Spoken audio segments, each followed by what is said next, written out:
సింహాసనాసీనుడా, మీకే ఘనత, మీకే ప్రభావములు నాయనా.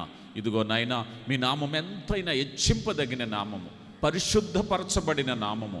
ఆ నామాన్ని ఉచ్చరించేటటువంటి ధన్యతను మాకు అనుగ్రహించారు అయ్యా. ఈ సమయంలో మా యొక్క ఆరాధన, మా స్తుతి నైవేద్యము, మా ధూప నైవేద్యము వలె పరలోకపు గవిని మీ పాద సన్నిధికి చేర్చుకుని అయా, పరలోకపు ఆశీర్వాదాలతో మమ్మును అయా దీవించి బలపరచండి అయ్యా.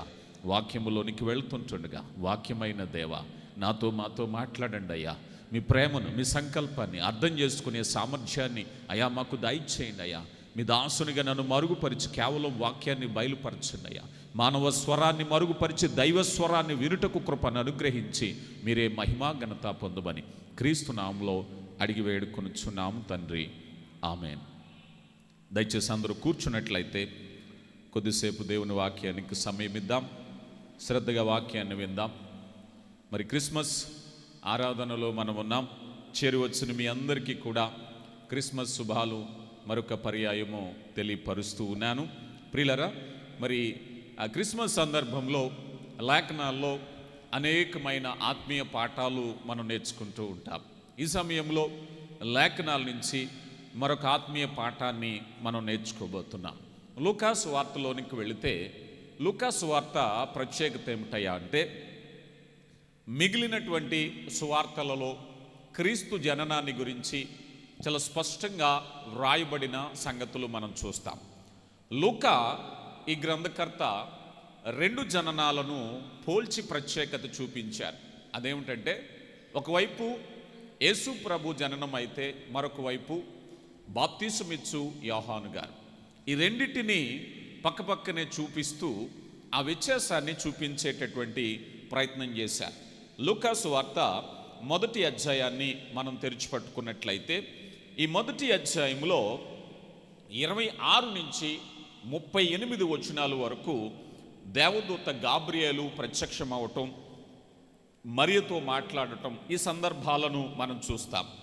ఇక అక్కడి నుంచి మరలా 39 నుంచి 56 వచనాలు వచ్చేసరికి ఆ జకరియా ఎలిజబెత్ ఉదాంతాలు మనకి కనిపిస్తూ ఉంటాయి.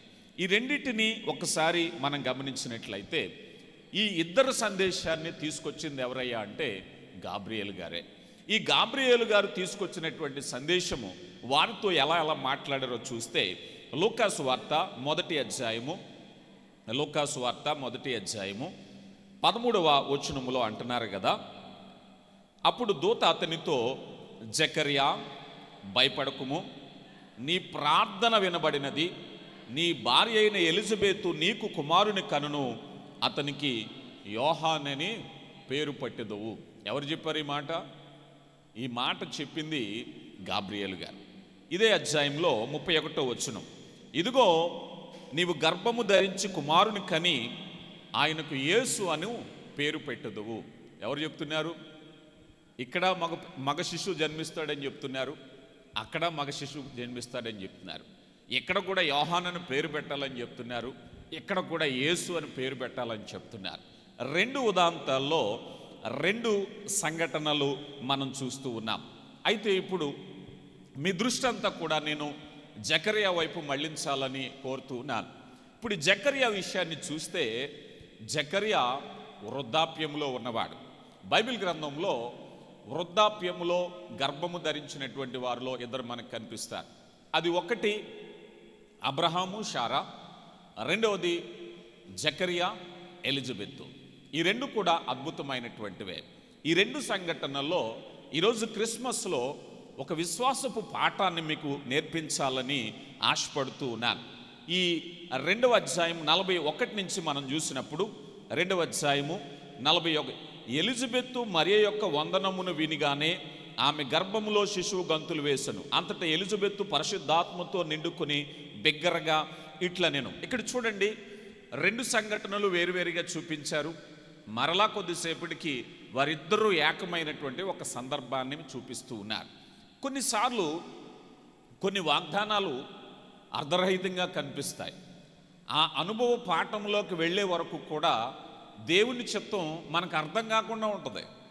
అది ఎంత లోతుగా వెళ్ళినప్పటికీ కూడా ఒకసారి దేవుని చిత్తాన్ని అర్థం చేసుకోవటం ఎలా ఉంటుందంటే, ఈ ఎలిజబెత్ విషయంలో మనం చూస్తాం. ఈ జకర్య విషయంలో మనం చూస్తాం, వృద్ధాప్యంలో వారు గర్భం ధరించడానికి గల కారణం ఏమై ఉన్నది. ఈ సందర్భాలను ఈరోజు నేను మీకు వివరించే పనిలో మొట్టమొదటిగా ఇక్కడ మనం చూస్తే ఈ లూకాసు వార్త 1వ అధ్యాయంలో 5వ వచనం, యూదా దేశపు రాజైన హేరోదు దినములలో. బైబిల్ పాఠాలు ఎంత చక్కగా ఉంటాయంటే కొన్నిసార్లు కొన్ని కథలు వింటూ ఉంటాం. అనగనగా ఒక ఊళ్ళో, ఏమంటారు దాన్ని, కథ అంటారు. అనగనగా ఒక ఊళ్ళో, పూర్వం ఎప్పుడో, గతములో ఎప్పుడో. బైబిల్ పాఠాలు ఎంత చక్కగా ఉంటాయంటే రాజు అయినటువంటి హేరోదు కాలంలో, హేరోదు ద గ్రేట్, చారిత్రకమైన రాజు, చారిత్రకమైన ఆధారముతో ఈ సంఘటన చెప్తున్నారు. ఊహాజనితంగా చెప్పట్లేదు, కలల్లో చెప్పట్లేదు. ఈ సంఘటన ఎప్పుడు జరిగిందంటే చారిత్రక ఆధారాలతో, అనగనగా ఒకరోజు, పూర్వం ఎప్పుడో, గతంలో ఎప్పుడో అనట్లేదు. రాజు అయినటువంటి హేరోదు దినములలో జరిగిన మాట. మీరు చరిత్ర చూస్తే బైబిల్ పక్కన పెట్టి హేరోదు ద గ్రేట్, ఇతను క్రీస్తు శకము, క్రీస్తు పూర్వము 37 నుంచి 4 వరకు పరిపాలించినటువంటి గొప్ప రాజు. ఈ రాజు కాలంలో జరిగినటువంటి సంఘటనని తెలియపరుస్తూ ఉన్నారు. అయితే ఇప్పుడు జకర్యాను గురించి ఒకసారి నేను మీకు తెలియపరుస్తాను. జకర్యా యాజక ధర్మం చేయటానికి వచ్చాడు. మనము అతను యాజక ధర్మం జరిగించటానికి వచ్చిన అవకాశాన్ని మనం చూస్తే లూకాసు వార్త 1వ అధ్యాయము 8-9 వచనాలు. జకర్యా తన తరగతి క్రమము చొప్పున దేవుని ఎదుట యాజక ధర్మము జరిగించుచుండగా యాజక మర్యాద చొప్పున ప్రభు ఆలయములోనికి వెళ్ళి ధూపము వేయుటకు అతని వంతు వచ్చెను అన్నారు. వాస్తవానికి యెరూషలేము దేవాలయంలో యాజక ధర్మం జరిగించేటువంటి సిస్టమ్ ఎలా ఉంటుందంటే, సుమారు 24 మంది యాజకులు సంవత్సరానికి, ఏడాదిలో వారానికి 2 సార్లు చొప్పున వారు విధులు నిర్వర్తించటానికి ఆన్ డ్యూటీ వస్తుంది. అందరికీ అన్నిసార్లు వచ్చే అవకాశం కాదు, చాలా అరుదుగా వచ్చేటటువంటి అవకాశం. ఈ 24 తరగతుల్లో అబియా తరగతి, 8వ తరగతికి చెందినటువంటి వాడు జకర్యా. జకర్యా క్రమం ఎప్పుడంటే అతడు 8వ విభాగానికి చెందినటువంటి వాడు. 5వ వచనంలో మనం చూస్తాం కదా, యూదా దేశపు రాజైన హేరోదు దినములలో అబియా తరగతిలో ఉన్న జకర్యా అని ఒక యాజకుడు ఉండేను. ఈ యాజకుడు ఒక తరగతిలో ఉన్నాడు. నేను ఎందుకు చెప్తున్నాను అనంటే, సుమారుగా ఇది నిర్వర్తించాలి అంటే ఆనాటి కాలమానంలో 18,000 మంది యాజకులు ఉన్నారు. 18,000 మంది యాజకులు ఉన్నారు. ఈ యాజకులందరికీ కూడా యెరూషలేము దేవాలయములో సేవ చేయాలనే ఆశ. అందరికీ వస్తుందా? అందరికీ వస్తుందా? మీరు ఆలోచన చేయండి. ఇతడు వయసు మనం చూస్తే వృద్ధాప్యము అన్నారు. ఎంత వృద్ధాప్యం అంటే, నా భార్య వయసు ఉడిగినదై, అయ్యా పిల్లలు కనడానికి పని చేయని వయసు, అది 60, 70, 80. ఆలోచన చేయండి. ఈ వయసులో అనేక సార్లు అతడు తన యొక్క ప్రాంతం నుంచి యెరూషలేము దేవాలయానికి వస్తున్నారు. ఈ 18,000 మంది యాజకుల్లో ఎప్పుడో అరుదుగా వచ్చే అవకాశం యాజకత్వం చేయటం. ఇంతమందిని ఎలా నిర్వర్తిస్తారు? చీట్లు వేసేవారు. ఆ చీట్లు వేస్తే ఆశగా చూసేవారు, ఎవరికో వచ్చేది అవకాశం, మిగిలిన వాళ్ళు నిరుత్సాహంగా వెళ్ళిపోయేవారు. ఈ నిరుత్సాహంగా వెళ్ళిపోయినప్పటికీ కూడా ఆశ కలిగిన వాడు గనక పట్టుదలతో వస్తున్నాడు. ఈ పట్టుదలతో వచ్చిన ఆయనకి ఎప్పుడు వచ్చింది? వృద్ధాప్యంలో వచ్చింది. ఎప్పుడో యవన ప్రాయం నుంచి పోటీ పడుతున్నాడు. రావటం, ప్రయత్నించటం, విఫలమవటం, వెళ్ళిపోవటం. ఇతనికి ఎప్పుడు వచ్చిందట? ఎప్పుడో రాను ఈ అక్కడ ఉండేటువంటి వారిలో 18,000 మందిలో ఒక్కనికి వచ్చినటువంటి అవకాశం. ఈ అవకాశం ఎడల అతని విశ్వాసాన్ని మీకు చెప్తాను. అమెరికాలో యాక్సిడెంట్ అవ్వటానికి సగటు లెక్కల్లో ప్రతి 12,300 మందిలో ఒక వ్యక్తి యాక్సిడెంట్ అయి చనిపోతాడట. ఎంతమంది అండి? 12,300 మంది. ఇప్పుడు అమ్మో, బైక్ ఉంటే యాక్సిడెంట్, కారు ఉంటే యాక్సిడెంట్ అని ఎవరైనా మానేస్తున్నారా? చెప్పాలి, ఎవరైనా మానేస్తున్నారా? ఎందుకనంటే మన దాకా వస్తుంది ఏంటి, అది ఎవరిదో అనుకుంటారు.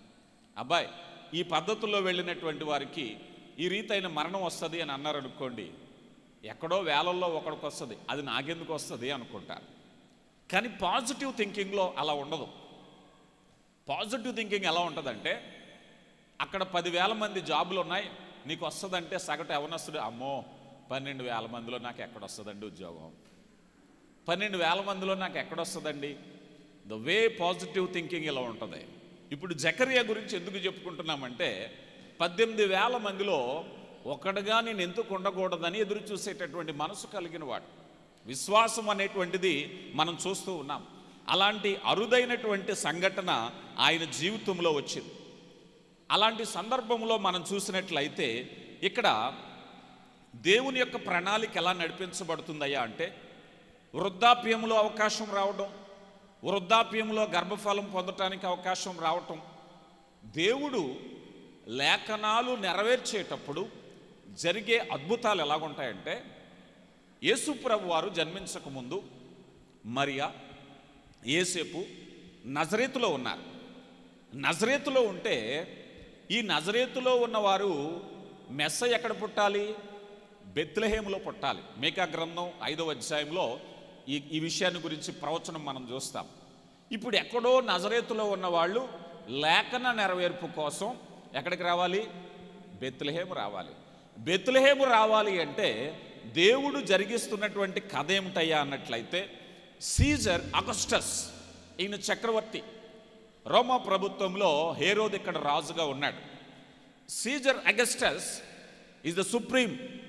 ప్రపంచంలో అనేక మంది చక్రవర్తుల్లో ఒక చక్రవర్తికి ఒక ఆలోచన వచ్చింది, నా రాజ్య భాగంలో ఎంతమంది ప్రజలకు నేను చక్రవర్తిని రాజునై ఉన్నాని లెక్కించండి, లెక్కించండి. అబ్బాయ్, ఎవరి గ్రామంలో వారు ఉండండి, లెక్కలు జరుగుతున్నాయి.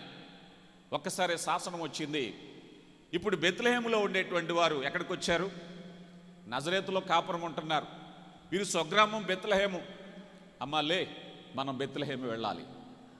బెత్లెహేము నడవటానికి నడిపించబడుతున్నారు. చట్టం చేసింది ఎవరు? సీజర్. ఈ సీజర్ అనే చక్రవర్తి చేశారు.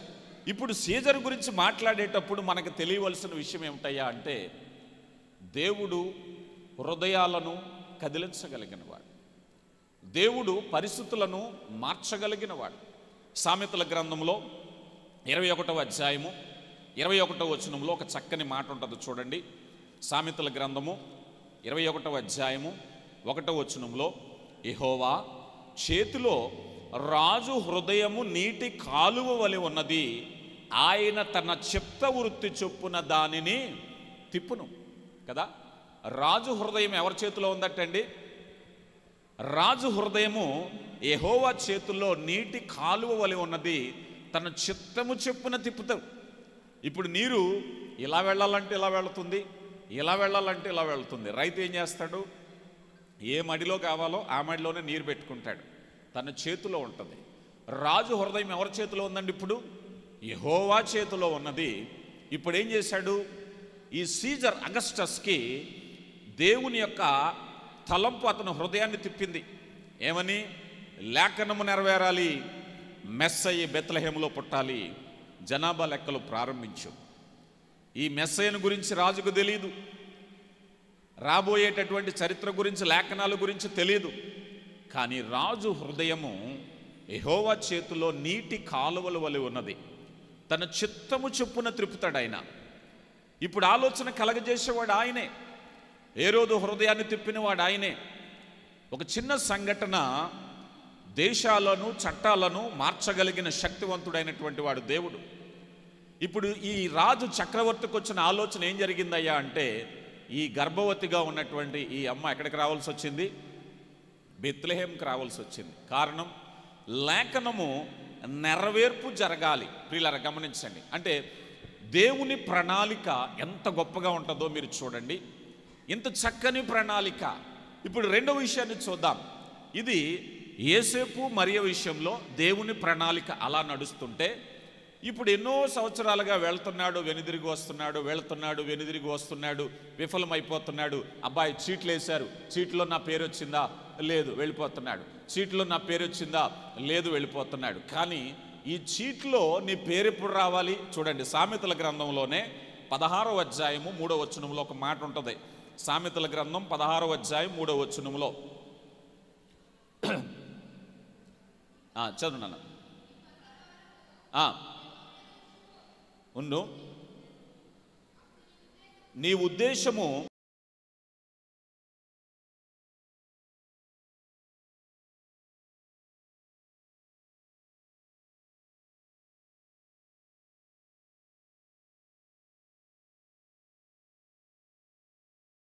చీట్లు వేశారు.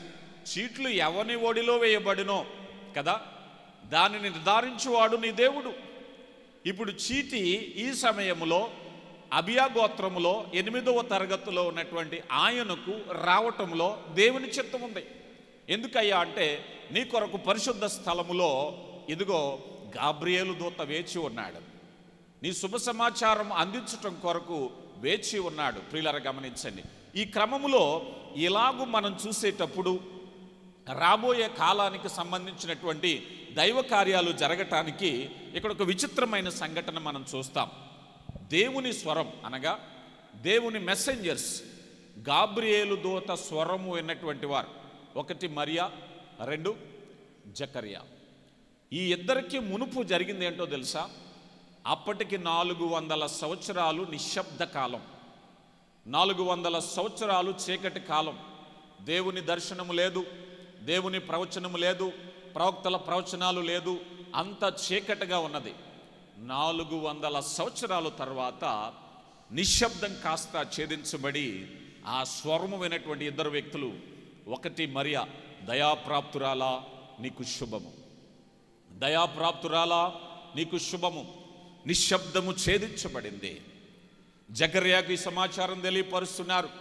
అయ్యా గమనించండి, ఎంత గొప్ప ధన్యత చూడండి. దేవుని ప్రణాళిక మన జీవితాల్లో కూడా నెరవేర్చేటప్పుడు కలిగేటువంటి మార్పులు ఎలాగుంటాయో ఈ జకర్యా విషయంలో మనం చూద్దాం. ఇక్కడ ఈ జకర్యా అడిగిన వెంటనే ఈ విషయాన్ని అతడు నమ్మలేదు. అయ్యో, ఇది ఎలాగ సాధ్యమండి? ఇది జరుగుతుందా? అది సుమారుగా బలిపీఠం దగ్గరికి వెళ్ళారు, ధూపం పట్టుకుని వెళ్ళాడు, ఆరాధించడానికి వెళ్ళాడు. లూకా సువార్త 1వ అధ్యాయము 18వ వచనాన్ని మనం చూస్తే, లూకా సువార్త 1వ అధ్యాయం, జకర్యా, ఇది నాకు ఎలాగూ తెలియను, నేను ముసలివాడను, నా భార్య బహుకాలము గడిచినదని ఆ దూతతో చెప్పగా. చూడండి, చాలా స్పష్టంగా చెప్తున్నాడు. అయ్యా, నాకు నమ్మకం లేదయ్యా, నేను వృద్ధాప్యంలో ఉన్నాను, నా భార్య బహుకాలము గడిచినటువంటి వృద్ధాప్యములో ఉన్నది. కొన్నిసార్లు విశ్వాసం ఎలా ఉంటుందంటే, విశ్వాసపు పాఠంలో జకర్యా గొప్ప ఉదాంతం. మీకు ఒక మాట చెప్తాను. జకర్యా ఒక యాజకుడు, జకర్యా ఒక దైవజనుడు. అతను వివాహం జరిగాక పిల్లల కోసం ప్రార్థించాడా లేదా? చెప్పండి, పిల్లల కోసం ప్రార్థించాడా లేదా? చెప్పాలి. ఇందాక మనం చదువుకున్నాం, జకర్యా నీ ప్రార్థన వినబడిందయ్యా అంటే ఎవరైనా ప్రార్థన చేశాడా లేదా?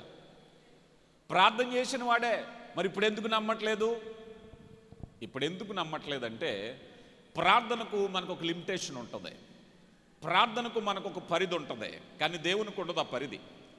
ఈరోజు ఒక ఉద్యోగస్తుడు ఉద్యోగంలో చేరిన తర్వాత, ఉద్యోగంలో చేర్చబడటానికి ఒక 25 ఏళ్ల నుంచి ప్రారంభిస్తాడు, 30 ఏళ్ళు ప్రార్థన చేస్తాడు. 30 ఏళ్ళు దాటాక ప్రార్థన సన్నగిలిపోతూ ఉంటుంది. ఇక ఎందుకులే ఉద్యోగ అవకాశాలు కోల్పోతామని. జకర్యా కూడా అంతే. వివాహం చేసుకున్నాడు, గర్భఫలం కోసం ఎదురు చూసేవాళ్ళు పెళ్ళైన 1 సంవత్సరం నుంచి ప్రార్థన చేయడం మొదలు పెడతారు. 2 ఏళ్ళు, 3 ఏళ్ళు, 4 ఏళ్ళు, 5 ఏళ్ళు ప్రార్థన అలా చల్లారిపోతూ ఉంటుంది. వివాహం జరిగాక 18 ఏళ్ళు, వివాహం జరిగాక 20 ఏళ్ళు వచ్చినా ప్రార్థన చేస్తున్నారంటే కొంతమందిలో విశ్వాసపు పాళ్ళు చల్లారిపోతూ ఉంటాయి.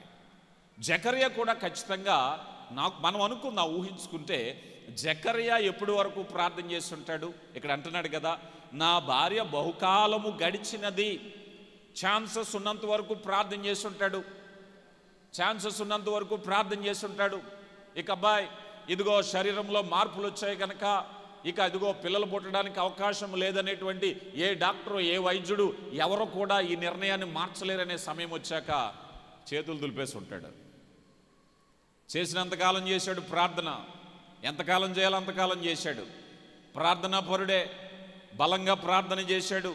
ఈ ప్రార్థన అంతటిని కూడా ఆలకించినటువంటి దేవుడు సకాలంలో ఆన్సర్ ఇస్తారని అనుకుని ఉంటారు. వృద్ధాప్యం వచ్చేసింది, ఇక వృద్ధాప్యంలో ఎందుకులేండి, ముసలోడికి దసరా పండుగ, ఇక పిల్లలు ఎందుకని మానేశాడు ప్రార్థన. కానీ ఒక విషయం ఏమిటంటే, నువ్వు చేసిన ప్రార్థన ఎప్పటికీ నిరర్ధకం కాదు, దేవుడు అన్యాయస్తుడు కాదు. ఇక మరొక విషయం ఏమిటంటే, దేని కొరకు నువ్వు ప్రార్థించావో అదే నెరవేరే సమయం వచ్చేసరికి నమ్మకపోవటం. అప్పటి వరకు విశ్వాసంతో ప్రార్థన చేశావు, అప్పటి వరకు నమ్మకంతో ప్రార్థన చేశావు, అప్పటి వరకు పొందుకుంటానని ప్రార్థన చేశావు, నిజంగా పొందుకునేసరికి నమ్మలేకపోతున్నావు. క్రైస్తవ విశ్వాసాలు కూడా అలాగే ఉంటాయి కదా. ఎందుకనంటే చాలాసార్లు మనం కూడా ఒక విషయం కోసం ప్రయత్నించి ప్రార్థన చేస్తూ ఉంటాం. అది పొందాలనుకునేటువంటి సమయానికి మరొక మార్గాన్ని వెతికేసుకుంటాం, మరొక మార్గానికి వెళ్తాం. నిరీక్షణ లేకపోవటం, విశ్వాసం లేకపోవటం. అబ్రహామా, శారమ్మా, ఇదిగో మీకు పుట్టబోయే కుమారుడే మీకు వారసుడు అవుతాడంటే కంగారు వచ్చేసింది. ఆగరు నీ వల్ల మేము సంతానం పొందుకోవాలి. దేవుడు చెప్తున్నాడు, అయ్యా నువ్వు ఎన్ని పనులు చేసినా అబ్రహామా, నీ భార్య అయినటువంటి శారా వలన నీకు పుట్టిన వారసుడే నీ వారసుడు. ఇందులో మార్పు లేదు. కంగారు వచ్చి నిర్ణయాలు తీసుకుంటున్నారేమో. వాగ్దానం చేసిన వాడు, నమ్మదగిన వాడు, ఇదిగో బలమైనటువంటి ప్రార్థన అనుభవం కలిగిన వాడు. ఈ 13వ వచనంలో చూస్తాం, అప్పుడు ఆ దూత అతనితో, జకర్యా భయపడకుము, నీ ప్రార్థన వినబడింది. జకర్యా భయపడకయా, నీ ప్రార్థన వినబడింది. ప్రార్థన అంతా నిరర్థకమైపోతుంది అనుకుంటున్నావా? నీవు చేసిన ప్రార్థన తప్పక నెరవేరుతుంది. సమయము కొరకు వేచి ఉండు. ఈ లోపల నువ్వు మరో నిర్ణయాన్ని తీసుకుని నీ మనసును కఠినపరుచుకుని నీ నిర్ణయాలు మార్చుకుంటే నువ్వు అడిగిన దేవుడు అనుగ్రహించటానికి తగిన సమయములో నిన్ను దర్శించే సమయానికి నువ్వు మారిపోతున్నావేమో. ఈరోజు చాలామంది మారిపోతున్నారు, ప్రార్థన చేస్తారు. ఈ లోపల అంతలోనే వారి నిర్ణయాలు దేవుడి చిత్తం కాదేమోనండి. నీకెవరు చెప్పారు దేవుడి చిత్తం కాదని? ఎంతకాలానికి చెప్పాలి దేవుడి చిత్తం కాదని? వారానిక, నెలక, 3 నెలలక? ఏదైనా ఒక లెక్క ఉందా? అబ్రహామును చూడండి, బైబిల్ గ్రంథంలో విశ్వాసపు వీరులు ఎదురు చూసినటువంటి కాలాన్ని చూడండి. ఒక లెక్క లేదు, లెక్కకు కొలమానం లేదు. ఈరోజు వాక్యమైనటువంటి నీవు కూడా ఏ విషయం కొరకు కనిపెట్టుకుని ఉన్నావో, ఏ విషయం కొరకు ప్రార్థన చేస్తున్నావో దానికి కొలమానం లేదు. అయ్యా ఏడాది చేయాలా, 3 నెలలు చేయాలా, 6 నెలలు చేయాలా అని అంటే ఇక్కడ చక్కని ఉదాహరణ. ప్రార్థన చేశాడు ఎంతవరకు అయ్యా అంటే శరీరము సహకరించిన స్థితి వచ్చాక మానేశాడు. ఇక దేవుని చిత్తం కాదని డిక్లరేషన్ ఇచ్చేశాడేమో. ఇంకా స్వరం వినిపిస్తుంది, జకర్యా నీ ప్రార్థన వినబడిందయ్యా. అప్పుడు అనొచ్చు కదా, ఇప్పుడు నీ ఉపయోగం ఏముందిలేండి, ఇక ఇన్ని టైంలో దేవుడు వినలేదు నా ప్రార్థన, ఇప్పుడిన ఉపయోగం ఏముంది? స్థితిగతులను మార్చగలిగిన దేవుడు నీ జీవితాన్ని ఒక్క రోజులో మార్చగలుగుతాడు. నువ్వు అనుకుంటున్నావేమో నీ నిర్ణయాలు, నువ్వు ఊహించుకుంటున్నావేమో సొంత ఊహలు, కానీ దేవుని నిర్ణయము ఎంత గొప్పగా ఉందంటే ఆన్సర్ వచ్చే సమయానికి విశ్వాసం కోల్పోయాడు. చూడండి ప్రియులారా, గమనించినట్లయితే ఇక్కడ మరొక విషయాలు ఏమిటయ్యా అంటే, ఇతను ఒక నాస్తికుడు కాదు, ఇతను ప్రార్థనా జీవితం లేనివాడు కాదు. ఇతను ఎలాంటి వాడయ్యా అంటే యాజకుడు, అనుభవం కలిగిన యాజకుడు, వృద్ధాప్యములో ఉన్న యాజకుడు. ప్రజలకు దేవుని నామాన్ని గురించి విశ్వాసాన్ని పెంపొందించటానికి వాక్యము బోధించేవాడు. విశ్వాసాన్ని కోల్పోయాడు. ఎంత ప్రమాదమో చూసారా? క్రైస్తవ విశ్వాస జీవితాల్లో విశ్వాసాన్ని ఇతరులకు తెలియపరచవలసినటువంటి బాధ్యతను దేవుడు నీకు అప్పగించినప్పుడు నీవే విశ్వాసాన్ని కోల్పోతే నువ్వేం విశ్వాసాన్ని బోధించగలుగుతావు? ఈరోజు ప్రతి ఒక్కరూ కూడా అయ్యా నీలో ఇది ఎలాగూ సాధ్యము? ఆ దూతతో చెప్తున్నటువంటి కరాఖండిగా చెప్పేస్తున్నాడు, అయ్యా నేను ముసలివాడిని అయిపోయాను, నా భార్య బహుకాలము గడిచినటువంటి వృద్ధురాలు. నువ్వెవరు చెప్పడానికి? విశ్వాసాన్ని పెంపొందింప చేయటమే కదా, విశ్వాస వీరులుగా ఉండడానికే కదా దేవుడు నిన్ను నన్ను పిలిచాడు. అయితే ఈ విషయంలో మనం చూసినట్లయితే ఇక్కడ ఒక విషయాన్ని చూడాలి. దేవుడు గాబ్రియేలు దూతను పంపారు.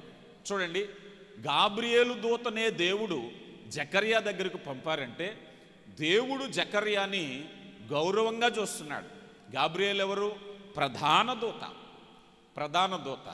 మీకు ఏదైనా శుభకార్యం చెప్పడానికి ఒకవేళ నాకు ఇష్టం ఉందనుకోండి, ఒకలా ఉంటుంది. ఇష్టం లేదనుకో ఎవరితో కబురెడతాం అంటే దాని అర్థం ఏమిటి? ఇప్పుడు నిజంగా నిన్ను ప్రేమించాలి అంటే నేరుగా సందేశం. ఇక్కడ దేవుడు తన సందేశాన్ని ఎవరితో పంపిస్తున్నారు? ప్రధాన దూతతో పంపిస్తున్నారు. అంటే దేవుని దృష్టిలో జకర్యా స్నేహితుడు. ఎవరండి? గౌరవప్రదమైన వ్యక్తి గనక ఎవరిని పంపించారు అంటే గాబ్రియేలు దూతను పంపించారు. నేరుగా పరలోకపు సింహాసనము నుంచి జకర్యా దగ్గరికి వర్తమానం ఎవరు తెచ్చారయ్యా అంటే గాబ్రియేలు దూత తీసుకొచ్చారు. నువ్వెంత గౌరవించాలి? పరలోకం నుంచి గాబ్రియేలు దూత సమాచారం చెప్తే నువ్వెంత గౌరవించాలి? వినకపోతే, తిరస్కరిస్తే, పెడచెవిని పెడితే దేవుని బాధ పెట్టినవాడు అవుతావు కదా, పరిశుద్ధాత్మను దుఃఖపరిచిన వాడు అవుతావు కదా. ఎఫెసీయులకు రాయబడినటువంటి పత్రిక 4వ అధ్యాయము 30వ వచనంలో, ఎఫెసీయులకు రాయబడిన పత్రిక 4వ అధ్యాయము 30వ వచనంలో అంటున్నారు కదా, దేవుని పరిశుద్ధాత్మను దుఃఖపరచుకుడి, విమోచన దినము వరకు ఆయన యందు మీరు ముద్రింపబడి ఉన్నారు. చూడండి, పరిశుద్ధాత్మను దుఃఖపరచుకుడి. పాఠము మనం లోతుగా ఆలోచన చేస్తే జకర్యా ఒక యాజకుడు. ఇప్పుడు దేవుని సంతోషపరచవలసిన ఆరాధన చేయగలిగిన వాడు ఆ పని చేయకపోవటం వల్ల ఏం చేస్తున్నాడయ్యా అంటే పరిశుద్ధాత్మను దుఃఖపరుస్తున్నాడు. ఎందుకు నమ్మకపోవాలి? ఎందుకు తిరస్కరించాలి? దేవుడే ఇదిగో తగిన సమయంలో నీకు జవాబు ఇవ్వటానికి వస్తే దాన్ని నిర్లక్ష్యం చేస్తావా? విశ్వాస జీవితాల్లో కొన్నిసార్లు మనం కూడా చేసేటువంటి తప్పిదాలు ఇదే. దేవుని చిత్తాన్ని పెడచెవిన పెట్టడం, దేవుని చిత్తాన్ని స్వీకరించకపోవటం, దేవుని చిత్తాన్ని ఇదిగో గౌరవించకపోవటం. ఇక్కడ అడుగుతున్నాడు ఒక మాట. ఈ మాటలో, ఈ లూకాసు వార్తలో ఈ మొదటి అధ్యాయంలో ఈ మాట మీకు ఎలాగనిపించిందో కానీ 18వ వచనంలో మొదటి భాగం, జకర్యా ఇది నాకు ఎలాగూ తెలియను. ద వే ఆఫ్ క్వశ్చన్ చూసారా? ఇది నాకు ఎలాగూ తెలియను. ఈరోజు కూడా చాలామంది దేవుడితో కన్ఫర్మేషన్ అడుగుతూ ఉంటారు, దేవుణ్ణి రుజువులు అడుగుతూ ఉంటారు, దేవుణ్ణి కారణాలు అడుగుతూ ఉంటారు. జకర్యా దేవదూతను అడుగుతున్నాడు గాబ్రియేల్ని, ఇది ఎలాగ జరుగును? నాకు ఒక సిమ్టమ్ కావాలి, నాకు ఒక ఆన్సర్ కావాలి. క్వశ్చనింగ్. కొన్నిసార్లు మనం ప్రశ్నించటం అనేది దేవుని తక్కువ చేయటమే అవుతుంది. కొన్నిసార్లు మనం కూడా ఏదైనా ఒక భవిష్యత్తు కోసం, ఏదైనా ఒక వ్యాపారం కోసం, ఏదైనా ఒక వివాహం కోసం, ఏదైనా ఒక పనిలో ముందుకు వెళ్ళాలి అంటే ఇది అవును అని జరగాలి అంటే తెల్లారి లోపల ఇది జరిగితే అది జరుగునని శిలక జ్యోతిష్కొని చెప్పుకుంటారు చాలామంది. అవును కదా? ఇది గనక జరిగితే అది జరిగినట్టే. ఇల్లు కట్టాలి, పొద్దుటే ఒక ఆయన దగ్గరికి నేను అప్పు కోసం వెళ్తున్నాను, ఆయన 10,000 ఇచ్చాడంటే ఇల్లు మొదలైనట్టే అని మన మనసులో ఒక పజిల్ పెట్టుకుంటాం. దేవుని నిర్ణయాలు అలా ఉండవు కదా, దేవుని నిర్ణయాలు అలా ఉండవు. మనం కలిగినటువంటి పర్సెప్షన్స్ అవన్నీ కూడా, మన ఆలోచనలన్నీ కూడా ఏదో ఎదురిస్తే ఏదో అయిపోతుంది అనేటువంటి పర్సెప్షన్. మనుషులకు సాధ్యము కానిది దేవునికి సమస్తము సాధ్యమే. ఈ సాధ్యపరిచేటటువంటి దేవుడు తన సన్నిధిలో అడుగుతున్నాడు, అయ్యా ఏదైనా ఒక నిర్ణయాన్ని నాకు చూపించు. పాత నిబంధన గ్రంథంలో ఒక సందర్భాన్ని మీకు చూపిస్తాను. ఒక రాజుని దేవుడు అడుగుతున్నాడు, అయ్యా రాజు ఇదిగో ఒక సూచన నన్ను అడుగు అని. చూడండి, యెషయా గ్రంథము 7వ అధ్యాయము 10 నుంచి, యెహోవా ఇంకను ఆహాజు అనే రాజుకు అంటున్నారు, ఎలాగూ సెలవిచ్చును, నీ దేవుడైన యెహోవా వలన సూచనను అడుగుము. ఎవరు అడుగుతున్నారండి? దేవుడు రాజును అడుగుతున్నాడు. ఏమని? నన్ను ఒక సూచన అడుగు. ఆ సూచన ఎలాగుండాలి? అది పాతాళమంత లోతైనను ఊర్ధ్వలోకమంత ఎత్తైనను సరే ఆహాజు నేను అడగను, యెహోవాను శోధింపనని చెప్పగా అతడు ఇలాగూ చెప్పెను, దావీదు వంశస్థులారా వినుడి, మనుషులను విసిగించుట చాలదనుకుని నా దేవుని కూడా విసిగింతురా. కాబట్టి ప్రభు తానే ఒక సూచక్రియ మీకు చూపించును, ఆలకించుడి. కన్యక గర్భవతి కుమారుని కని అతనికి ఇమ్మానుయేలను పేరు పెట్టును. చూడండి మాట, ఈ రాజు అయినటువంటి ఆహాజుకు దేవుడు చెప్పారు, ఆహాజా నన్ను ఒక ప్రశ్న, నన్ను ఒక సూచన అడుగు అన్నారు. ఎవరు అడగమన్నారు? జాగ్రత్తగా గమనించాలి. దేవుడు అడగమన్నారు. దేవుడు అడగమన్నప్పుడు అడగకపోవటం తప్పు అవుతుంది, అడగకూడని సమయంలో అడగటం కూడా తప్పే అవుతుంది. మీకు అర్థమైందా? దేవుడు అడగమన్నారు. ఆహాజు ఒక సూచన నన్ను అడిగయ్యా, అది ఎలాంటిదైనా సరే. ఎలాంటిదట అది? పాతాళమంత లోతైన పెద్ద సూచన అడుగు. దేవుడు కొన్నిసార్లు సూచనలు ఎందుకు చేయాలనుకుంటారు? ఐగుప్తు దేశంలో ఇశ్రాయేలు ప్రజలను దేవుడు ఏక అద్భుతంతో తీసుకురాగలడు కదా. కానీ అక్కడ అద్భుతాలు ఎందుకు అవసరమైనవి అంటే, ప్రజలకు దేవుని శక్తి తెలియాలి గనక, తన నామము మహిమపరచుట కొరకై దేవుడు అద్భుతాలు అక్కడ జరిగించవలసి ఉంది. ఆవశ్యకత. యేసు ప్రభు వారు కూడా ఏ ప్రాంతాలలో అద్భుతాలు చేయాలో అక్కడే చేశారు, అన్ని చోట్ల చేయలేదు. వారి అవిశ్వాసమును బట్టి కొన్ని మాటలు. ఈ మాట ఇప్పుడు దేవుడు అడిగారు ఆహాజుతో, అన్నారు కదా, అయ్యా నన్ను ఒక సూచన అడుగు అని. ఈయనేం చేశాడు? అతి తెలివికి అతి విశ్వాసానికి పోయి నేను యెహోవా నామమును శోధింపను అన్నారు. కిందన అంటున్నారు, అయ్యా ఇదిగో మనుషులు విసిగించుట చాలదనుకుని దేవుని కూడా విసిగిస్తారా? దేవుడు అడగమన్నప్పుడు అడగాలి కదా. ప్రజలందరికీ తెలిసేలా ఒక అద్భుతాన్ని జరిగించాలని దేవుడు అనుకున్నాడు కనుక నన్ను అడుగు. నువ్వు అడగటం వలన ఈ ప్రజలకు ఒక అద్భుతాన్ని చూపించాలని నేను అనుకుంటున్నాను అన్నది దేవుని ఆలోచన. కానీ ఈయన అతి విశ్వాసంతో, వద్దు ప్రభువా, నిన్ను నేను విసిగించనయ్యా అన్నాడు. దేవుని కోపం వచ్చింది. అందుకని దేవుడు తానే ఒక అద్భుతమును చేసి కన్యక గర్భవతి అయి కుమారుని కనును. నువ్వు అడగకపోతే నేను అద్భుతాన్ని చేయాలి ఈ ప్రజలకు. అడగమన్నప్పుడు అడగాలి, అడగకూడదన్నప్పుడు అడగకూడదు. ఇప్పుడు అడగమన్న ప్రశ్న ఈ ఆహాజు ఏమంటున్నాడంటే, నేను విసిగించనయ్యా అంటే దేవుని కోపం వచ్చింది. ఎంతకాలం అయ్యా నన్ను విసిగిస్తారు మీరు? రాజుగా ప్రజలను విసిగించావు, నేను అడగమన్నప్పుడు నువ్వు అడగాలి కదా. నువ్వు దేవుని కోపం వచ్చి అంటున్నారు. అప్పుడు యెహోవా తానే ఒక అద్భుతాన్ని జరిగించాలి. ఒక అద్భుతాన్ని జరిగించాలని ఆశపడుతున్నప్పుడు నీకు అవకాశం ఇచ్చాడు, నువ్వు అడుగయ్యా అన్నప్పుడు అడగలేదు కొన్ని సందర్భాలు. ఇక రెండవది మరొక ప్రశ్న చూపిస్తాను చూడండి. ఇప్పుడు అబ్రహాము గారు తండ్రి ఇంటి నుంచి బయలుదేరి ప్రయాణమై వెళుతూ ఉన్నారు. ప్రయాణమై వెళుతూ ఒక ప్రశ్న వేశారు దేవుణ్ణి. చూద్దాం రండి. యెషయా ఆదికాండం 15వ అధ్యాయము 8వ వచనం. ఆదికాండము 15వ అధ్యాయము 8వ వచనంలో అంటున్నారు, అతడు ప్రభువైన యెహోవా నేను దీనిని స్వతంత్రించుకున్నని నాకిట్లు తెలియననగా. ప్రశ్న వేశాడా లేదా? చాలా జాగ్రత్తగా వినాలి విశ్వాసపు పాఠాలు. ప్రశ్న వేసినప్పుడు తప్పా కాదా? తప్పుగా ఎందుకు ఎంచబడలేదండి? ఏమండి, జకర్యా గారు అడిగితే తప్పయిందా? అబ్రహాము గారు అడిగితే తప్పలేదా అని అడగొచ్చు కదా. అబ్రహాము గారు దేవుణ్ణి అడుగుతున్నారు, అయ్యా నాకు ఫలానా భూమిని ఫలానా దేశాన్ని నాకు నా సంతానానికి ఇస్తానన్నావు గనక నాకు ఎలాగో తెలియనయ్యా, నాకు సూచన ఏమిటి? ఇదే ప్రశ్న కదండి జకర్యా గారు వేశారు. జకర్యా గారు వేస్తే పరిశుద్ధాత్మను దుఃఖపరచడం అని పెద్ద పెద్ద మాటలు మాట్లాడారు. ఆయనకి తేడా ఏమిటంటే, జాగ్రత్తగా గమనించండి. అబ్రహాము ప్రశ్నించినప్పుడు అబ్రహాము ఎక్కడున్నాడో తెలుసా? అబ్రహాము నీ తండ్రి ఇంటిని విడిచి నువ్వు బయలుదేరి రా అన్నప్పుడు మారు మాట్లాడకుండా ఎబ్రీ గ్రంథకర్త అంటారు కదా, తాను ఎక్కడికి బయలు వెళ్ళినో ఎరుగక్క బయలుదేరిను. మూటముళ్ళు సర్దేసుకున్నాడు, బయలుదేరిపోయాడు. మార్గంలో నడుస్తూ ఎక్కడో మధ్యదారులు అడిగాడు ప్రశ్న. ఇంట్లో అడగలేదు. ఇంటి దగ్గర, అయ్యా నేను రావాలంటే నా ప్రశ్నకు చెప్పు, నేను బయలుదేరాలంటే నాకు ఒక సూచన చూపించని అడగలేదు అబ్రహాం గారు. బయలుదేరినప్పుడు మారు మాట్లాడకుండా బయలుదేరిపోయాడు. మూటముళ్ళు సర్దేసుకున్నాడు, బ్యాగ్ సర్దేసుకున్నాడు. ఊరు ప్రజలు వచ్చారు, అబ్రహాము గారా మా ఊళ్ళో మీరే మోతుబరండి, మా ఊళ్ళో మీరే గొప్పవారు, ఇంతకన్నా గొప్ప ప్రదేశం ఎక్కడ ఉంటుందండి, ఇంతకన్నా గౌరవం ఎక్కడ దొరుకుతుంది, ఎక్కడికి వెళుతున్నారండి, ఇంతకన్నా గొప్పగా ఉండే ఆ మహానగరం ఏంటో మాకు చెప్పండి అయ్యా అంటే ఈయన అన్నాడు తెలుసా, నాకు తెలీదు. మరి తెలియని ఊరికి ఎందుకు వెళ్తున్నారండి? నా దేవుడు చెప్పాడు.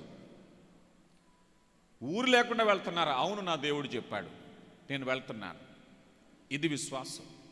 ఇప్పుడు ఈ ప్రయాణంలో ఇంటిని విడిచాడు, స్వజనులను విడిచాడు, సొంత ప్రాంతాన్ని విడిచాడు, బయలుదేరి వెళ్ళిపోతున్నాడు. చాలా దూరం వెళ్ళాక అప్పుడు అడిగాడు ఈ ప్రశ్న, అయ్యా నీ మాట నమ్మి వచ్చేసానే, నీ నిర్ణయాల్లో ముందుకు వచ్చేసానే, వెనుతిరగకుండా తీసుకున్నానే నిర్ణయం, నాకు ఇప్పుడు భూమిని ఇస్తానన్నావే, నాకు సూచన ఏంటి చెప్పయ్యా. విశ్వాసపు జీవితంలో నడిచిన తర్వాత ప్రశ్న వేశాడు. అసలు ఈ నడకే లేదు. మనలో చాలామంది ప్రశ్నలు వేస్తూ ఉంటారు కదా, నిర్ణయం రావటంతోనే సూచన, మాకు సూచన కావాలి. విశ్వాసాన్ని చూపించావా నువ్వు సూచనలు అడగటానికే? ఎప్పుడైనా విశ్వాసపు పాఠంలో బలంగా ఉన్నావా నువ్వు సూచనలు అడగటానికి? విశ్వాసమే చూపించలేదు, కానీ నువ్వు అప్పుడే సూచనలు అడుగుతున్నావు. గమనించండి, ఇక్కడ ఆహాజును గురించి మనం చూసాం, అలాగే అబ్రహాము గారిని గురించి మనం చూసాం. యేసుప్రభు కాలంలో కూడా ఒక సంఘటన చూపిస్తాను. యేసుప్రభు వారు ఒక ప్రాంతానికి వెళ్ళి గొప్ప అద్భుతాలు సూచక్రియలు చేస్తున్నారు. అక్కడ రెండు గుంపులు ప్రజలు ఉన్నారు. చూడండి, యోహాను సువార్త 4వ అధ్యాయము, యోహాను సువార్త 4వ అధ్యాయము 48వ వచనం. యోహాను సువార్త 4వ అధ్యాయము 48వ వచనం. యేసు సూచక్రియలను మహత్కార్యములను చూడకుంటే మీరెంత మాత్రము నమ్మరని అతనితో చెప్పాను. అక్కడ ఒకవైపు శాస్త్రులు ఉన్నారు, పరిసయ్యులు ఉన్నారు.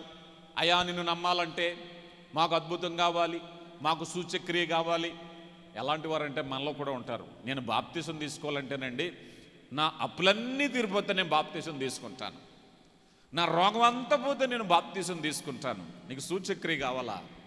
విశ్వాస జీవితమే ప్రారంభించలేదు, అసలు విశ్వాస ప్రయాణమే ప్రారంభించలేదు నీవు. అబ్రహాము తన విశ్వాస ప్రయాణంలో బయలుదేరి వెళ్ళాక అడిగారు. ఇంటి నుంచి బయలుదేరి వెళ్ళాక విడవాలనుకుని అన్ని విడిచిపెట్టాక ముందుకు వెళ్ళాడు. నువ్వు ఏది ప్రారంభించలేదు, బిగినింగ్ పాయింట్లోనే ఉన్నావు. నువ్వు ఇంకా స్టార్టింగ్ పాయింట్లోనే ఉన్నావు. నువ్వు అప్పుడే సూచన కావాలి, నీకు అప్పుడే నీకు అద్భుతం కావాలి. చాలామంది అయ్యా నాకు ఒక అద్భుతం చూపించు, వీళ్ళందరూ అంతే. యేసుని నువ్వు దేవుడు అయితే మాకు ఒక అద్భుతం చూపించు, నువ్వు దేవుడు అయితే మాకు ఒక సూచన చూపించు. ఏది నీ విశ్వాసపు చరిత్ర ప్రారంభమైందా?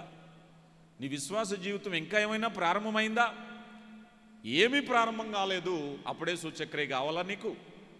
గమనించండి, వెంటనే ఆ దిగువచనంలో యోహాను సువార్త 4వ అధ్యాయము 49. అందుకు ఆ ప్రధాని ప్రభువా నా కుమారుడు చావకు మునిపే రమ్మని అతనితో వేడుకొని యేసు నువ్వు వెళ్ళుము, నీ కుమారుడు బతికి ఉన్నాడని అతనితో చెప్పగా ఆ మనుషుడు తనతో చెప్పిన మాట ప్రకారము నమ్మి వెళ్ళిపోయాను. అయ్యా నువ్వు రావయ్యా. చూడండి, అక్కడ నాకు ప్రధాని వెళ్ళాడు. చూడండి వ్యత్యాసము.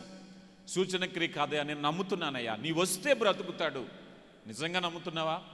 అయితే నా మాట నమ్ము వెళ్ళి బ్రతుకుతాడు. నా మాట నమ్ము వెళ్ళు, నువ్వు బ్రతుకుతాడు. సూచనలు లేవు, అద్భుతాలు ఏమీ లేవు. విశ్వాసం ఉంచి, మొదట విశ్వాసం ఉంచితే కార్యాన్ని నీవు అద్భుతమైనటువంటి కార్యంగా ఉన్నావు. రైట్. ఈ సమయంలో జకర్యా గారి దగ్గరకు వద్దాం. జకర్యా గారు కార్యము ప్రారంభం కాకముందే ప్రశ్నల వర్షం మొదలుపెట్టాడు. ఇది ఎలాగ సాధ్యం? నేను బహుకాలం వృద్ధాప్యంలో ఉన్నాను, నా భార్య చూస్తే బహుకాలము గడిచి వృద్ధురాలైపోయింది, ఇది ఎలాగ సాధ్యమయ్యా? ప్రశ్నలు వేస్తున్నావా? అయితే నీకు సూచన కావాలా? ఎంత అర్థవంతంగా ఉంటుందంటే నాకు విచిత్రం అనిపిస్తుంది ఈ మాట చూసినప్పుడు. నువ్వు ప్రశ్నలు వేస్తున్నావు గనక, నీకు అద్భుతమే కావాలి గనక నువ్వు మాట్లాడకుండా నోరు ఆగిపోవటమే అద్భుతం. ఇప్పుడు యోహాను గారు పుట్టేంత వరకు జకర్యాకి ఏం కోల్పోయాడు? ఇప్పుడు చెప్పాలి. జకర్యా ఏం కోల్పోయాడు? మాటను కోల్పోయాడు. నీ కుమారుడు పుట్టేంత వరకు నీకు మాట లేదు. ఇదే గొప్ప సూచన. నీలాంటి వాడిని వదిలేస్తే చాలా ప్రశ్నలు వస్తాయి. నీలాంటి వాడిని వదిలేస్తే చాలా రకాలైనటువంటి ప్రశ్నలు వస్తాయి. ఈ ప్రశ్నలు బట్టి ఇంత ఎక్కువగా మాట్లాడకూడదని ఏం చెప్పారంటే దేవుడు, ఇదిగో నీకిక ఏమిటయ్యా అన్నట్లయితే ఒకటే మాట, నువ్వు మౌనంగా ఉండిపో, ఆ బిడ్డ పుట్టేంత వరకు నీకు మాటలు లేవు, ఇంకా మౌనంగానే ఉంటావు అని ఎప్పుడైతే చెప్పారో ఒక మాట మనం చూడాలి. వాస్తవానికి బలిపీఠము ధూపం దగ్గరికి వచ్చాడు. ఇక్కడ జరిగేటటువంటి తతంత అయిన తర్వాత ప్రాంగణానికి వెళ్ళి అక్కడ ప్రాంగణంలో ఉన్న ప్రజలను దీవించాలి యాజకుడు. దీవించవలసిన వయసులో, దీవించవలసిన సందర్భంలో ఒక్కసారిగా మాట్లాడడానికి ఛాన్స్ లేకుండా పోయింది. విశ్వాసము లేని నువ్వు ఎలా మాట్లాడతావు? విశ్వాసము లేని నువ్వు ఎలా దీవిస్తావు? జకర్యా మాట ఆగిపోయింది. దీవించటానికి సెలవు లేదు, మాట్లాడటానికి సెలవు లేదు. ఎందుకనంటే విశ్వాస పరీక్షలో నువ్వు బలహీనం అయిపోయావు. ఒకప్పుడు బలమైన విశ్వాసమే కావచ్చు, కానీ నువ్వు బలహీనం అయిపోయావు గనక కొద్దిసేపట్లో విశ్వాసాన్ని, ఆ ఆశీర్వాదాన్ని ప్రకటించకుండా పోయావు. ఇక మరొక విషయం ఏమిటంటే, ఇక రెండవ ఉదాంతంలో ఒక విచిత్రం ఏమిటంటే, భర్త నమ్మలేదు కానీ భార్య నమ్మింది. నాకు ఈ మాట కూడా గుర్తొచ్చినప్పుడు విచిత్రం అనిపిస్తుంది. అబ్రహాము సారాయి విషయంలో భర్త నమ్మాడు, భార్య నమ్మలేదు. సారమ్మ నవ్వింది, ఈ వయసులో నాకు పిల్లలేంటని. ఎక్కడికి వచ్చేసరికి ఏమో భర్త నమ్మలేదు, భార్య నమ్ముతుంది. చూడండి, లోకాసు వార్త 1వ అధ్యాయము 24వ వచనం. ఆ దినములైన పిమ్మట అతని భార్య ఎలిజబెత్ గర్భవతి అయి, మనుషులలో నాకుండిన అవమానమును తీసివేయుటకు నన్ను కటాక్షించిన దినములో ప్రభు ఇలాగూ చేసిననుకుని 5 నెలలు ఇతరులను కంటపడకుండా ఉండెను.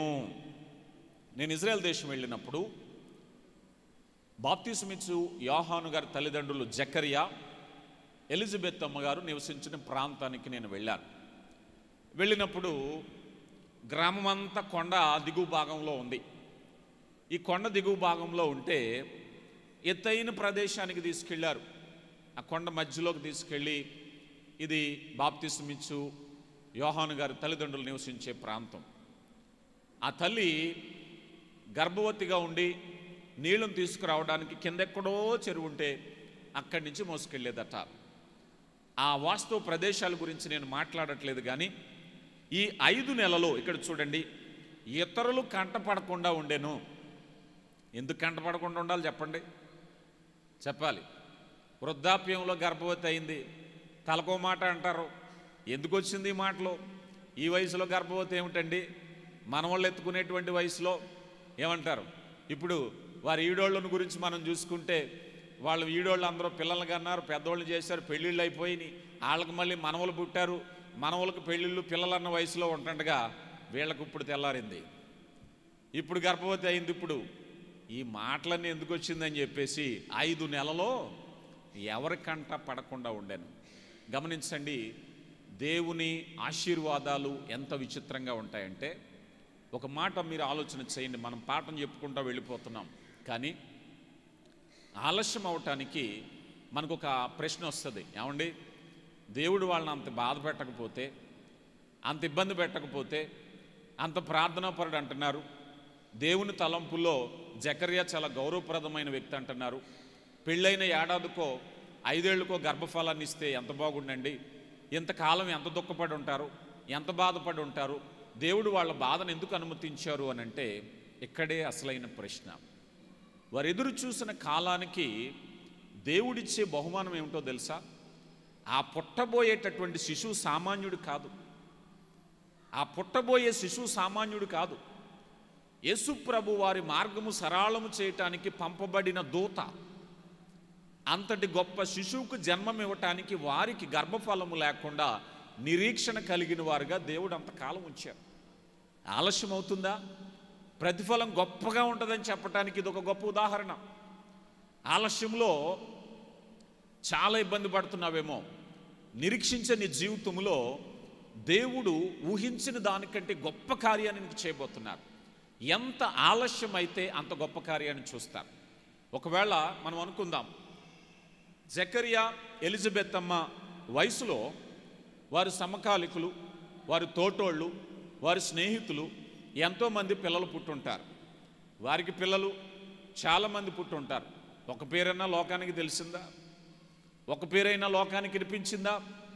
ఈ మానవ చరిత్ర భూమి మీద ఉన్నంత వరకు బాప్తిసం ఇచ్చేటువంటి యోహాన్ అనేటువంటి ఒక ఆయనను కన్నటువంటి తండ్రి జకర్యా, కన్నటువంటి తల్లి ఎలిజబెత్ అమ్మ అని చెప్పుకునే అంత గొప్ప సంతానాన్ని దేవుడు వారికి ఇచ్చారు. ఆలస్యానికి ప్రతిఫలం, ఆలస్యానికి ప్రతిఫలం. చరిత్రలో ఒక అద్భుతమైనటువంటి శిశువుని వారు కలిగి ఉన్నారు. అప్పుడు అనిపించిందా మనకి, అయా ప్రభువా, ఇంతకాలం వారిని ఎందుకు బాధ పెట్టావు, ఇంతకాలం వాళ్ళకి పిల్లలు లేకుండా ఎందుకు చేశావు? అద్భుత కార్యాన్ని చేయటానికి దేవుడు వారిని అట్టిపెట్టి ఉంచారు. ఆగస్టస్ సీజర్ తన మనసును త్రిప్పిన దేవుడు లేఖన నెరవేర్పు కొరకాయి అయా ఎలిజబెత్ అమ్మ జకర్యాను అలా ఉంచటానికి గల కారణము లేఖన నెరవేర్పు కొరకాయి, మెస్సయ్య కొరకై ప్రణాళికలో ఈ భక్తుల జాబితాను దేవుడు ఉంచారు గనకే ఆలస్యమైంది. మనం కూడా అనుకుంటాం భక్తి విశ్వాస జీవితంలో దేవుడు తలంపుల్లో ఉంటే ఏముందండి, అంతా కూడా డబ్బు ధనము అంతా వచ్చేస్తే దేవుడు ఆశీర్వాదం అని. ఎంత కష్టపడి ఉంటారు చెప్పండి. వారితో ఉన్న వాళ్ళు ఎన్ని సూటుపోటు మాటలను ఉంటారు చెప్పండి. అయ్యా ఈయనేమో యాజకుడంట, ఈయనేమో పాస్టర్ అంట, పిల్లలు లేరంట, ఎన్ని మాటలు అన్నప్పటికీ విశ్వాసంతో సడలిపోలేదు. చివరిలో విశ్వాసాన్ని ఒకవేళ నమ్మకపోవచ్చేమో కానీ ఎప్పుడు దేవుని విడిచిపెట్టిన దాఖలాలు లేవు.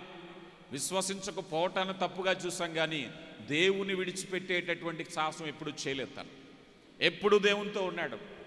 దేవుని యాజక ధర్మం చేయటానికి పరిగెట్టాడు, ప్రయాసపడ్డాడు.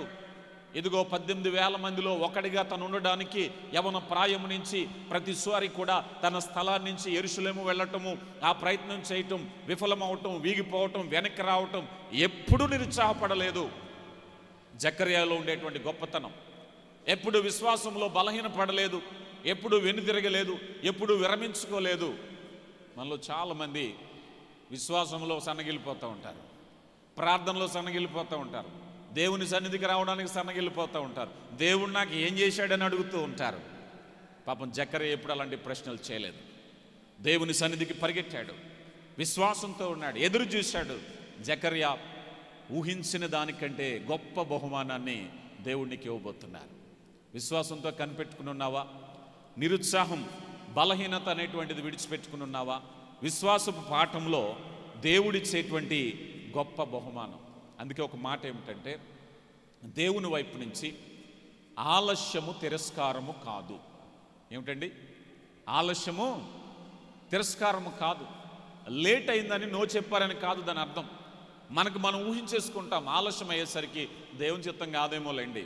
నీకు ఎవరు చెప్పారు దేవుని చిత్తం కాదని? దేవుడు చెప్పారా? ఆలస్యం ఎప్పుడు కూడా తిరస్కారము కాదు, ఆలస్యం ఎప్పుడు కూడా నో అని చెప్పడం కాదు. ఎబ్రీ గ్రంథకర్త అంటున్నారు కదా, ఎబ్రీ గ్రంథము 2వ అధ్యాయము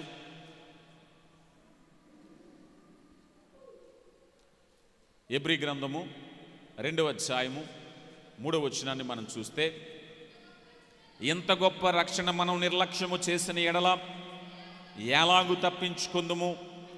అతి రక్షణ ప్రభు బోధించుట చేత ఆరంభమై దేవుడు తన చిత్తానుసారముగా సూచక్రియలు అద్భుతాలు అలా చేస్తారటండి.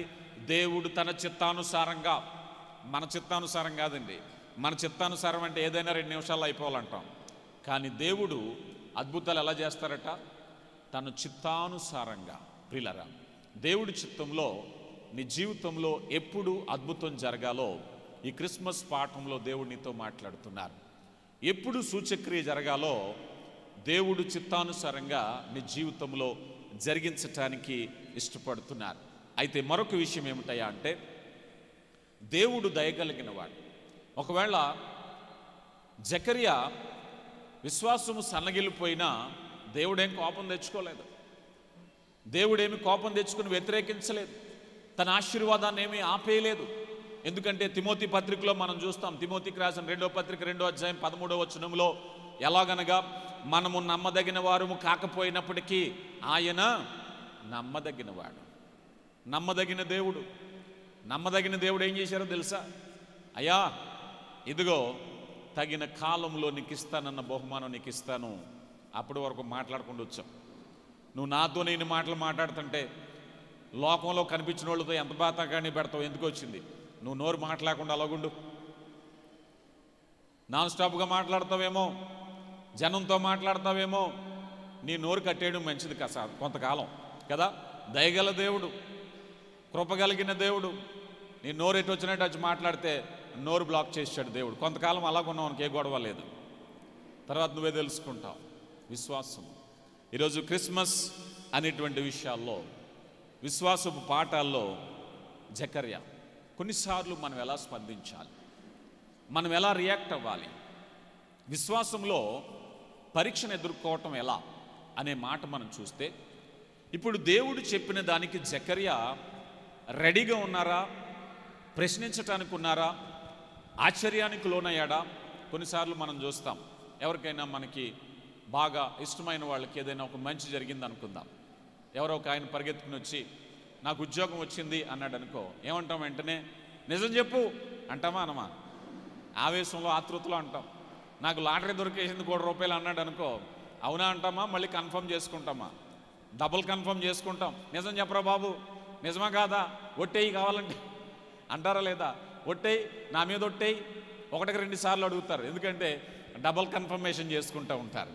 ఒకళ్ళు బహుశా జకర్యా గారు కన్ఫర్మ్ చేసుకుంటున్నారేమో, కానీ నువ్వు కన్ఫర్మ్ చేసుకునే దేవుడు మనిషి కాదు. కన్ఫర్మ్ చేసుకునే దేవుడు మనిషి కాదయ్యా. మనుషులైతే మనం నమ్మదగిన వారం, అప్పుడేమనంటాం, అప్పుడే కాదంటాం. కానీ దేవుడు అబద్ధమాడజాలని దేవుడు. దేవునితో మాట్లాడేటప్పుడు దేవునిలాగే మాట్లాడాలి. మనుషులతో మాట్లాడినట్టు మాట్లాడకూడదు. మనుషుల్లాంటి స్వభావం కలిగిన వాడు కాదాయన, మాట తప్పనటువంటి వాడు. నీ నుంచి అలాంటి విశ్వాసం కావాలంటే శద్రకు, మేషకు, అబేద్నెగో అనేటువంటి వారిని, అయా ఈ ప్రతిమకు కనుక మీరు ఆరాధించకపోయినట్లయితే మండుచున్నటువంటి అగ్నిగుండంలో పడవేస్తామంటే వాళ్ళు అంటారు కదా, మేము సేవిస్తున్నటువంటి దేవుడు జీవము కలిగిన దేవుడు, ఆయన శక్తివంతుడు, ఈ అగ్నిగంధకాల నుంచి మమ్ములను కాపాడే దేవుడు. ఒకవేళ కాపాడకపోయినను మేము ఆ ప్రతిమకు నమస్కరించము. మా దేవుడు మమ్మల్ని రక్షిస్తాడని మేము నిర్ణయం తీసుకోలేదు. ఆయన రక్షించకపోయినా సరే, మేము అగ్నిగుండంలో పడిపోయినా సరే, ఏ క్షణాన్నైనా మా దేవుడు వచ్చి మమ్మల్ని కాపాడతాడని కాదు. ఆయన సమర్థుడు, ఆయన సమర్థుడు. ఒకవేళ రక్షించకపోయినా కూడా మేము ఆ ప్రతిమకు నమస్కరించటం దేవునికి కావలసిన విశ్వాసం. అదే సమయంలో దయాప్రాప్తురాలా నీకు శుభము, నేను పురుషుని ఎరగడ దానిని ఎలాగూ సాధ్యము అన్న వెంటనే మరియ తలంపుల్లో చాలా ప్రశ్నలు వస్తాయి. ఈ అంగీకరించటం వల్ల కలిగేటువంటి లాభం ఏమిటి? సమాజం చేత ఎలా తిరస్కరించబడాలి? ప్రేమించి కట్టుకోయే భర్త నాకు దూరం అవుతాడే? ధర్మశాస్త్ర ప్రకారం నన్ను మరణానికి అప్పగిస్తారే? ఈ మాటలన్నిటికీ ఆమె ఏ ప్రశ్న చేయలేదు. ఆమె ఎప్పుడైతే పరిశుద్ధాత్మను కమ్ముకొనగా ఈ కార్యము జరగనన్న వెంటనే ఆమె అంగీకరించింది, ఆమె తలొగ్గింది. ఆమె విశ్వాసంలో అసలు ఊహించని పరిణామం కదా. ఇక్కడ వృద్ధాప్యంలో ఉన్న ఒక భార్య అని ఒక భర్తను ఉన్నారు, ఒక భార్య అని ఒక భర్తను ఉన్నారు. పిల్లలు పుట్టడానికి వయసు అయిపోయిన కారణమే ఒకటే, కానీ భార్య భర్త ఉన్నారు. వీరికే నమ్మకం కలగపోతే అసలు భర్తే లేడు అక్కడ. కేవలం ఒక కన్యగా నువ్వు గర్భవతి అవుతున్నావు, నమ్ముతావా లేదా? నమ్మింది ఆమె. ఆమె విశ్వాసం గొప్పది, ఆమె నమ్మింది. దయాప్రాప్తురాలా నీకు శుభము. ఎంత విశ్వాసం అండి, ఆలోచన చేయండి. విశ్వాసపు పాఠంలో క్రీస్తు జననంలో కూడా విశ్వాస సంబంధుల ఎంపికను దేవుడు కలిగి ఉన్నాడు. ఆ విశ్వాస సంబంధులనే ఆ రోజుల్లో చాలామంది యాజకులు ఉన్న జకర్యాను దేవుడు ఎంచుకున్నారు. ఆ రోజుల్లో చాలామంది యవనస్తులు, ఆ యువతులు ఉన్నప్పటికీ కూడా మరియ దగ్గరికే అక్కడికి రావటానికి గల కారణం ఏమిటంటే దేవునికి కావలసిన విశ్వాసం. ఒక మాటలో చెప్పాలంటే మరియ నిర్ణయం ప్రాణాలు సైతం లెక్క చేయనటువంటిది. ధర్మశాస్త్ర ప్రకారంగా భర్తే కానీ కుటుంబీకులే కానీ వివాహం జరగకుండా గర్భవతి అయింది వ్యభిచార కారణాన్ని బట్టి ఇది జరిగిందంటే రాళ్లతో కొట్టి చంపడానికి అధికారం కలిగిన వారు. అయినప్పటికీ ప్రాణాలు సైతం లెక్క చేయలేదు. యోబు గ్రంథము 13వ అధ్యాయము 15వ వచనాన్ని ఒకసారి మనం చూస్తే, యోబు గ్రంథము 13వ అధ్యాయము 15వ వచనంలో, ఇదిగో ఆయన నన్ను చంపినను నేను ఆయన కొరకు కనిపెట్టుచున్నాను. మాట చూసారా? ఆయన నన్ను చంపినను నేను ఆయన కొరకు కనిపెట్టుచున్నాను. దేవునికి కావాల్సిన విశ్వాసం. యోబు గారు ఏ పరిస్థితుల్లో ఉన్నారంటే ఇంకా నిరీక్షణ, ఇంకా నిరీక్షణ. ఇంకెక్కడయ్యా నిరీక్షణ? అన్ని కోల్పోయావు, ఆదాయం కోల్పోయావు, ఏమీ లేదు నీ దగ్గర. ఏదో ప్రాణమైతే ఉంది, శరీరంలో ఆరోగ్యం కూడా లేదు. నన్ను చంపినను నేను నిరీక్షణ వదిలిపెట్టను. ఆయన కోసం కనిపెట్టుకుని ఉన్నాడు. 19వ అధ్యాయం యోబు గ్రంథం చివరిగా 19వ అధ్యాయం 25వ వచనంలో మనం చూస్తే, అయితే నా విమోచకుడు సజీవుడనియు తర్వాత ఆయన భూమి మీద నిలుచుననియు నేను ఎరుగుదును. ఎలాగూ నా చర్మము చిలికిపోయి తరువాత శరీరముతో నేను దేవుని చూచెదను. నా మట్టుకు నేనే చూచెదను, మరి ఎవరు కాదు. నేనే కనులారా చూచెదను. నాలో నా అంతరింద్రియములు కృషించున్నవి. ద కాన్ఫిడెన్స్, నేను చూస్తానయ్యా. శరీరం చీకిపోయింది, ఆరోగ్యం పాడైపోయింది, అయినా నా కన్నులారా చూస్తాను. ఎంత గొప్ప విశ్వాసం. ఒకవైపు స్నేహితులు విమర్శిస్తున్నారు, ఒకవైపు భార్య విమర్శిస్తుంది, అందరూ విడిచిపెట్టేశారు, కానీ ఇంకా నేను ఆయనను చూసే విశ్వాసము కలిగి ఉన్నాను. కనుక ప్రియులారా, జకరియా నుంచి ఆత్మీయ పాఠాలు మనం నేర్చుకుంటున్నాం. మరి దేవుని కృపను బట్టి విశ్వాసపు పాఠాల్లో నీ ఆశీర్వాదం ఆలస్యం అవుతుందని దిగులు చెందొద్దు. ఊహించిన దానికంటే గొప్ప ఈవులను దేవుడు నీకు ఇవ్వటానికి ఇష్టపడుతున్నాడు. ఆలస్యమైందా, నీ బహుమానము గొప్పది. ఆలస్యమైందా కాదు అని దాని అర్థము కాదు. దేవుని కృపను బట్టి విశ్వాసంలో సాగిపోదాం. దేవుడు మీ కుటుంబాలను దీవించునుగాక. ఆమేన్, ఆమేన్. ఈ సమయంలో ఎవరైనా ఏదైనా సాక్ష్యం కానీ పాటలు కానీ ఇంకెవరైనా బ్యాలెన్స్ ఉన్నారా? దానికంటే ముందు మరి దేవుని కృపను బట్టి క్రిస్మస్ ఆరాధనే దయచేసి అందరూ నిలబడినట్లయితే, ముందుకొచ్చినట్లయితే మరి క్రిస్మస్ గీతాన్ని పాడుకుని, మరి కేవలం మనకే కాదు, ఈ గ్రామంలో అనేక మంది శబ్ద సాధనాల ద్వారా వింటున్నారు కనుక మరి క్రిస్మస్ ఆరాధన జరిగించుకుందాం. మరొకసారి ఉదయం పాడినటువంటి క్యాండిల్స్ ఉన్నాయా? క్యాండిల్స్